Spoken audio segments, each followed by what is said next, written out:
La innovación no solamente significa que salga una nueva aplicación en el mercado, tampoco significa que sea una nueva plataforma en social media o un nuevo producto tecnológico para solucionar la vida. La innovación también se refiere a innovar en la educación, en las escuelas donde van los chicos. Existen datos que muestran hay países que están preparando a los estudiantes para encarar el futuro, un futuro cada vez más tecnológico y rápido. En la lista de países que comanda Singapur, Nueva Zelanda, Suecia, Finlandia, Australia, entre otros, no aparece ningún país de Latinoamérica y tampoco España. Contacté desde Argentina con el especialista en innovación educativa Juan María Segura para conversar acerca de este interesante tema y cómo las escuelas de la región deberían afrontar esta situación. Este episodio es auspiciado por Portfolio. Portfolio es una aplicación web que en minutos te permite programar semanas de contenido a tus redes sociales como Facebook y Twitter. Prepara tu itinerario de publicaciones en Portfolio y maneja todas tus cuentas en un solo lugar. Portfolio está disponible en inglés y en español. Para más información, visita portfolioapp.com.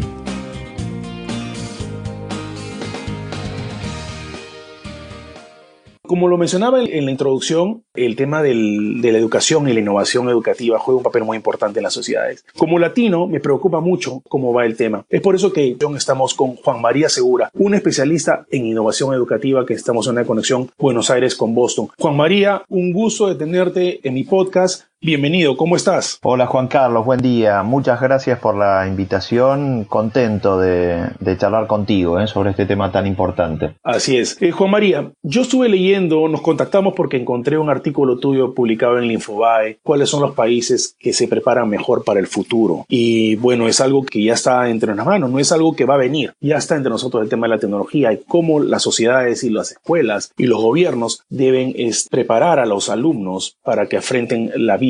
Ahora, una primera pregunta que se me viene, Juan María, es leyendo en el artículo, aparecen una serie de países, ¿no? Desde Singapur, Japón, Canadá, Estonia, Finlandia, Correcto. Suecia, Dinamarca. Mi primera pregunta, Juan María, es ¿por qué no hay ningún país de la región de Latinoamérica en la lista? Y es una tristeza esa verificación, pero vos sabés que es bastante consistente con lo que indican los rankings comparativos internacionales respecto de cómo los sistemas educativos están o no preparando a los chicos para el mundo del trabajo. Uh-huh. Para realizar ese informe se tomó mucho como referencia, se tomaron las pruebas PISA, las pruebas internacionales PISA. Vos sabés que la OECD realiza un ranking comparativo regularmente cada 3 años, en donde mide a los chicos de 15 años de edad, intenta hacer un predictor de conducta del mundo del trabajo. Entonces dice, bueno, los chicos que hoy funcionan bien en el trabajo, ¿dónde deberían estar desarrollando esas competencias que van a utilizar en el mundo del trabajo? Bueno, deberían estar en el sistema escolar de cada país y deberían estar más o menos iniciando la escuela secundaria o la escuela media. Entonces las pruebas PISA, de alguna manera, intentan obrar como predictor de conducta del mundo del trabajo. Y cuando vos miras el ranking PISA, Latinoamérica en general mide muy mal en ese ranking. ¿Por qué? Porque tienen sistemas que no están preparando bien para el futuro, para el mundo del trabajo, y por lo tanto para proveerle competitividad a las compañías y en forma agregada a sus países. Así que yo creo que la respuesta la encontrás con mucha claridad en la lógica de la construcción del ranking PISA, que es un ranking que se empezó a publicar por primera vez en el año 2000, o sea, es un ranking relativamente nuevo, ¿sí? Y justamente se empieza a publicar porque se empieza a querer tener alguna suerte de proxy, de predictor del sistema escolar respecto de la gente cuando vaya a trabajar, ¿no? Yo creo que por eso, y es consistente, la columna del otro día es muy consistente con lo que aparecen todos los países de Latinoamérica. Los 7-8 sistemas medidos aparecen del puesto 52 al 65, el ranking son solo 65 países, con Chile midiendo mejor que el resto, pero en el puesto 52, con Argentina midiendo 59, Perú midiendo última, México midiendo anteúltima. O sea, es una radiografía muy dolorosa, pero es una radiografía bastante precisa, ¿no? Claro, y además, como tú dices, dolorosa, cruda, pero también es una oportunidad para que las personas que están encargadas de los temas de innovación educativa presenten soluciones o situaciones para poder resolver esto, porque es triste, porque nosotros los latinos somos muy capaces de enfrentar las cosas que se vienen en el futuro. Ahora, Juan María, algo que todos, si tú tienes alumnos o conoces chicos, todos los chicos en la actualidad han nacido con la tecnología. O sea, tienen la habilidad ya en las manos para resolverte las cosas. Yo recuerdo, mi madre me dice, tu hijo me está solucionando ahorita unas cosas en el Google. Perfecto. La pregunta que este estudio del PISA que tú bien mencionas, que los países latinos ocupan de 50 para abajo, de los 65, ¿por qué tienen tantas dificultades para resolver problemas y entender el pensamiento crítico? El pensamiento crítico es analizar, en mi opinión, y también sacar una conclusión de eso. ¿Por qué tienen tanto problema el estudiante de Latinoamérica, en tu opinión? Sí, mira, vos es que ahí lo que hay que tratar de entender es cuál es el propósito pedagógico que tienen los diseños de los sistemas en Latinoamérica. Y si vos mirás el diseño curricular de cualquier país de Latinoamérica, vas a ver que en ningún caso está explícitamente definido que se desee provocar o producir en los alumnos o en los aprendices la capacidad de pensamiento crítico, de pensamiento creativo, de resolución de problemas. Tienen aún hoy en los sistemas un diseño curricular muy, muy tradicional, muy anticuado. Obsoleto. Claramente muy obsoleto porque tiene un abordaje monodisciplinar hacia las temáticas. Enseñan historia por un lado, geografía por otro, las ciencias naturales las dividen entre unas y otras, pero no intentan favorecer una capacidad de comprensión holística de los problemas. Por lo tanto, los chicos egresan con muy mala capacidad de comprensión general de los problemas. Y eso hace que tengan muy baja predisposición y cero ejercicio para entender los problemas de la vida real, que por definición son multidisciplinarios, son complejos, merecen o demandan una mirada holística, y el chico no lo sabe resolver. Eso que hoy ya es una demanda clara de la que han tomado nota sistemas educativos en el resto del mundo. Pensá que hay una organización en los Estados Unidos que se llama P21, que se creó en el año 2001 y que reunió al empresas proveedoras del sistema educativo, al gobierno, a empresas de tecnología, para tratar de definir qué nuevos cajones de contenidos tenía que tener el sistema educativo para influenciar, una vez acordado eso, influenciar el sistema escolar de los Estados Unidos, y acordaron meter estos temas como con el propósito específico de desarrollar estas capacidades. El diseño curricular que lograron allí ya forma parte de más del 60% de las escuelas de los Estados Unidos. Eso en Latinoamérica aún no se hizo. ¿Por qué? Y bueno, porque la política y porque los ciclos electorales y porque la inmadurez y porque la presión de la sociedad está mal organizada, todavía no se hizo. Y por eso medimos tan mal, ¿no? Por eso Latinoamérica como región mide mal, no solo en los ranking PISA, sino que cuando vos haces una encuesta de cómo se dictan determinados tópicos y lo comparás contra otras regiones del mundo. Esta es una encuesta que hizo la empresa Gallup en el año 2015. Por ejemplo, cómo se enseña matemáticas en Latinoamérica, se enseña peor que en las otras 8 regiones del mundo contra las que se comparó. Pero cómo se enseña creatividad, cómo se enseña el buen uso de la tecnología, también es la región del mundo en donde peor se enseñan esos contenidos. Con lo cual, por donde la mires, innovación y creatividad, por donde la mires, es una región del mundo en donde por abordaje disciplinar y por tradición escolar ya ha quedado muy, muy desactualizada y no favorecen los chicos el tipo de aprendizaje y dominio de competencias que el mundo hoy demanda, ¿no? Increíble. Yo estuve escuchando a Andrés Oppenheimer y dicen que ahora los chicos en las escuelas, la verdad que no quieren ya ser sociólogos, no quieren estudiar, ciencias naturales, quieren ser futbolistas. Sí, claro. Entonces eso también como que muestra un poco más la cruda realidad de las situaciones en las escuelas y que no están innovando, porque Oppenheimer mencionaba que el tema principal es por qué no existe innovación en Latinoamérica. Ahora, un tema que está en boga, que siempre ha existido, Juan María, es el tema de la colaboración. Tú y yo ahorita estamos colaborando, somos adultos, probablemente, no sé si baby boomers o Gen X, pero estamos colaborando, yo aprendiendo de ti, tú aprendiendo de mí. En el artículo de Infobae menciona que el estudiante tiene problemas de colaboración, o sea, no se identifica, no tiene de repente empatía. ¿Por qué pasa esto? Mira, no sé, es que ahí es curioso, porque me parece que muchas veces intentamos exigirle a la escuela características, condiciones y virtudes que la propia sociedad en donde esa escuela se aloja no tiene, y la escuela no puede hacer eso. Vos no le podés pedir a una escuela que no sea violenta si está alojada en una sociedad violenta, porque no lo va a lograr. Por supuesto. No lo va a lograr porque el chico está ahí un rato, pero cuando sale a la calle hay violencia. Y la violencia no es solamente una pelea a trompadas. La pobreza es una forma de violencia. La indiferencia es una forma de violencia. El tratar unos temas y no otros es una forma de violencia. La falta de respeto hacia las reglas básicas de tránsito es una forma de violencia. De la sociedad. Entonces, uno no le puede exigir a la escuela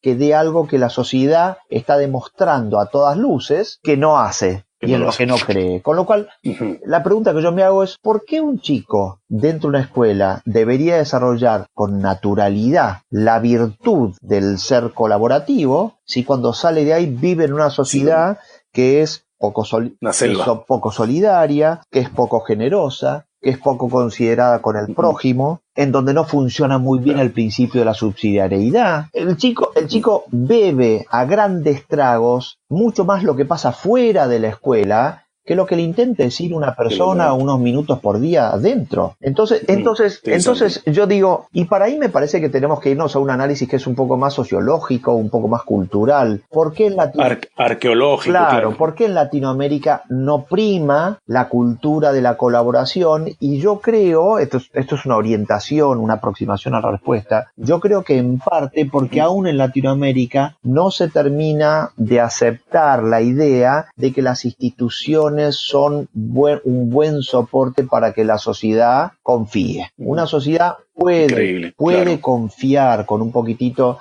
más de tranquilidad en que si uno decide entregar un poco hacia un tercero en términos de colaboración, en términos de generosidad, en términos de proactivo. Exacto. Va a haber una sociedad a través de un entramado de instituciones que son acuerdos que va a estar en última instancia protegiendo que eso ocurra. Entonces, nuestro desinterés hacia el institucionalismo, hacia el valor de las instituciones, en algún punto nos marca en la frente esta idea de acá sálvese quien pueda. El concepto de la anomia tiene más que ver con a mí no me den nada, dejen que yo sobrevivo. Y ese dejen que yo sobrevivo significa, bueno, no me hablen del colaborar, háblenme de transacciones en donde yo gano, no pierdo, y si la colaboración no está, bueno... Claro. Y si esa transacción yo no la puedo asegurar, bueno, entonces déjenme que yo cuide mi propio metro, que a mí nunca nadie me ha cuidado. Me parece que hay un vínculo muy cercano entre la falta de colaboración del chico en la escuela y la falta de creencia de la sociedad en las instituciones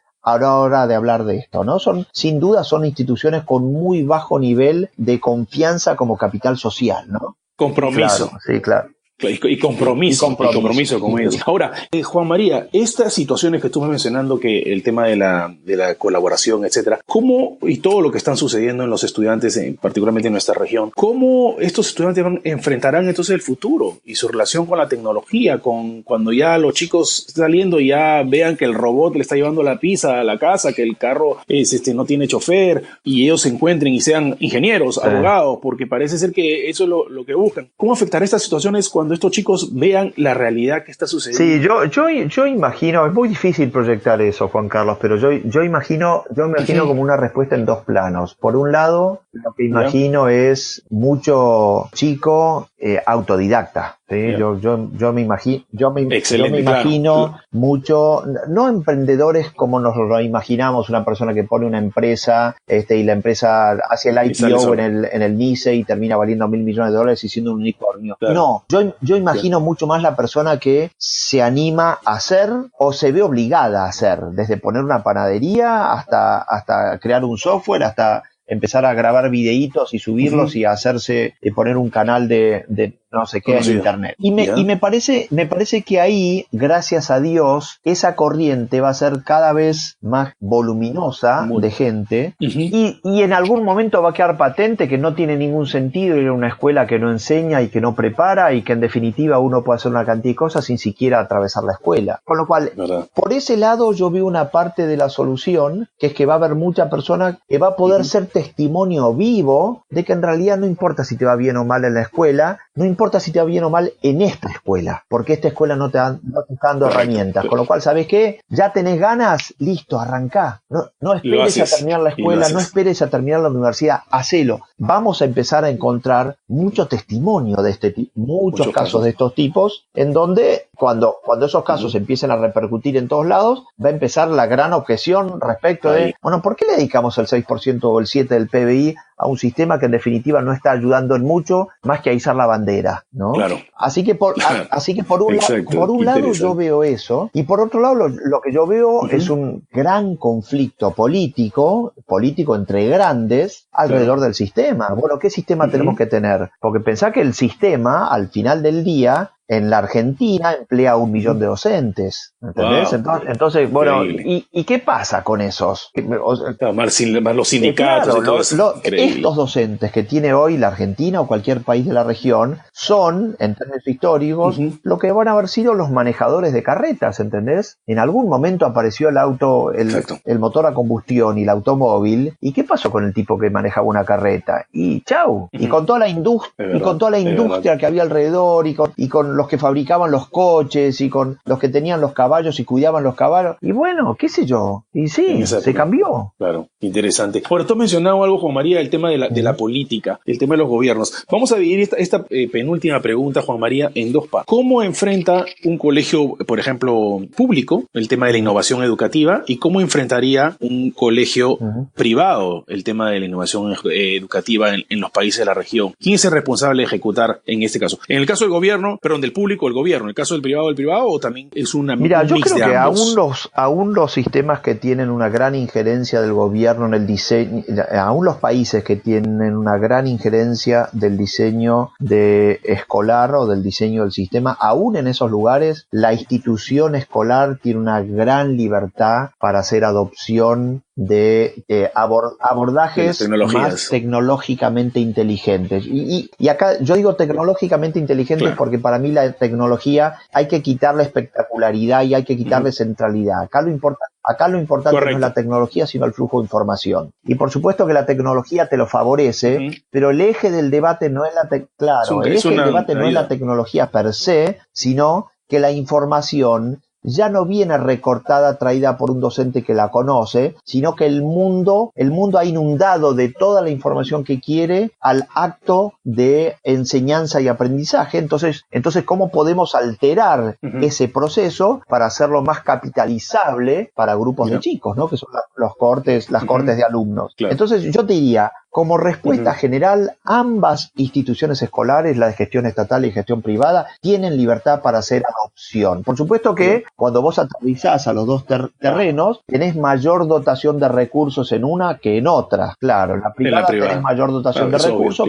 con lo cual podés hacer una sofisticación de adopción de tecnologías, vamos a poner un nombre para que se entienda, impresoras 3D, para que se pueda entender la impresión 3D en la práctica. Entonces, cuando hablas de la cuarta revolución industrial, en vez de estar diciendo conceptos en el aire y la robótica, no, traes un robot, traes una impresión 3D y fabricás una prótesis en el aula. Y vos ves que hay una prótesis que se in situ, que se descargó un programa de internet, que se lo aplicó, que se la imprimió y que los chicos la pueden agarrar, ¿no? Eso en la escuela privada. Pero en la escuela pública también todos los chicos tienen celulares. La revolución más importante, a mi juicio, después de la revolución de internet, es la revolución de la ubicuidad, es la revolución de la telefonía, de los teléfonos inteligentes. En el año 2006, Juan Carlos, en el mundo se vendieron 48 teléfonos inteligentes por segundo. Sí. Por segundo. Increíble. Entonces, es cierto que hoy las escuelas de gestión estatal, que están en los lugares más vulnerables,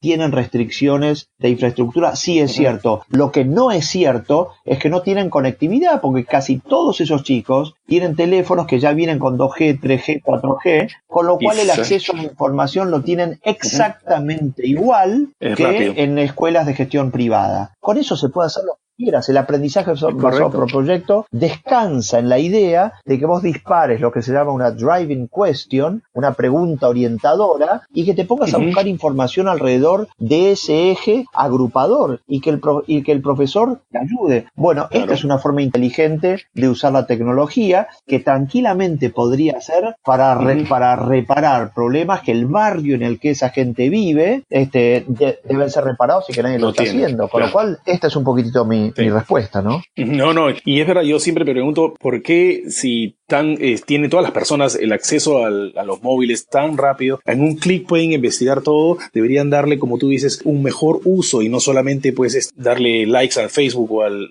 Twitter, sino usar la herramienta como tal. Juan María, ¿qué recomendaciones, antes ya de terminar, le darías tú a los estudiantes, a los padres, profesores y las empresas? Vamos a llamar empresas el tema de la empresa tecnológica en sí y las escuelas. ¿Qué recomendaciones le darías para que enfrenten bien esta ola que ya está presente entre los chicos, entre nosotros, que es la tecnología y los robots y todo eso? Primera recomendación, no es una recomendación pedagógica, sino que es una recomendación de cómo me paro yo frente a esto que pasó sin que yo lo haya elegido.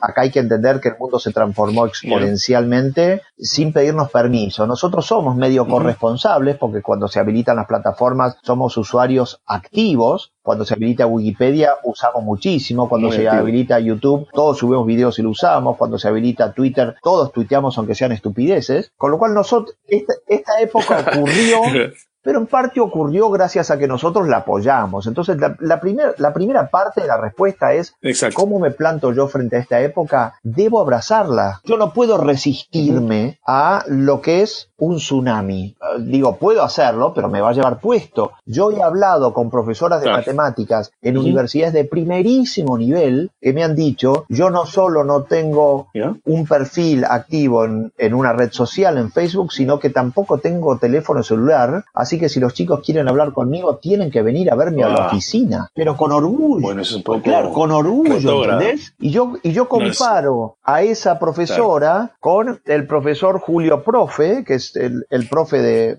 Medellín, que en el año 2010 dijo, a ver, yo soy profe de matemáticas, ¿cómo puedo abrazar la época? Voy a probar abriéndome un canalcito educativo de YouTube en donde yo regale mis clases de matemáticas. Hoy el canal Julio Profe es el canal educativo de mayor tráfico de la región. Tiene más o menos 200 millones de suscripciones, tiene 900 videos subidos de álgebra, cálculo y trigonometría, y es profesor de matemáticas. Eso es abrazar la época.